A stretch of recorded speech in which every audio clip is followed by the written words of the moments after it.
අපි පිළිගන්න ඕන කාරණයක් තමයි අම්මා කිව්වොත් බුදු වෙන්නත් පුළුවන් කියලා. අම්මා කිව්වොත් දරුවන්ට බුදු වෙන්නත් පුළුවන්.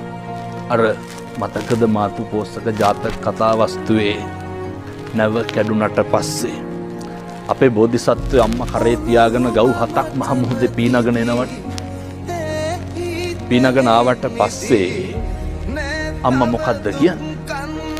අම්මා කියනවා පින්නතුනේ මගේ පුතා මතු බුදු වෙන්න ඕන. බුදු වෙනවා.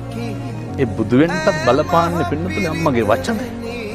අම්මා කිව්වේ බෝධිසත්වයන්ට බුදු වෙන්න ඕන කියලා බුද්ධත්වයේ ලබා ගත්තා. අම්මා කිව්වොත් බුදු වෙන්නත් පුළුවන්.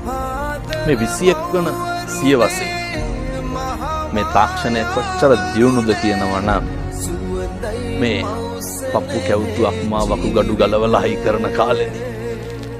මේ අඟහරු වලට මිනිස්සු ඇතුව හෝ නැතුව යාන වාහන යනවා. මේ තාක්ෂණ එච්චරටම දියුණුයි. මේ විශ්වයේ එක ජගතෙක් පහළ වුණාද පින්නතුනේ අම්මා කරන හාස්කම කරන්න. මොකක්ද පින්නතුනේ අම්මගේ හාස්කම? මේ ලේ ටික කිරි කරන එක. මේකේ හාස්කම තමයි අම්මගේ තනපුඩු ඇතුලේ තියෙන්නේ රතු පාට සිනිගඳ ගහන හරි අප්‍රසන්න දුගදහමන ලේ. හැබැයි මොන జగතද මොන විද්‍යාඥයාද කිව්වේ මේ රතු පාට සිනිගඳ ගහන මේ ලේ ටික සුදු පාට හරි ගුණයි හරි පෝෂණීයයි හරි රහයි මේ මට්ටමට පරිවර්තනය වෙන්නේ කොතනින්ද? මේකට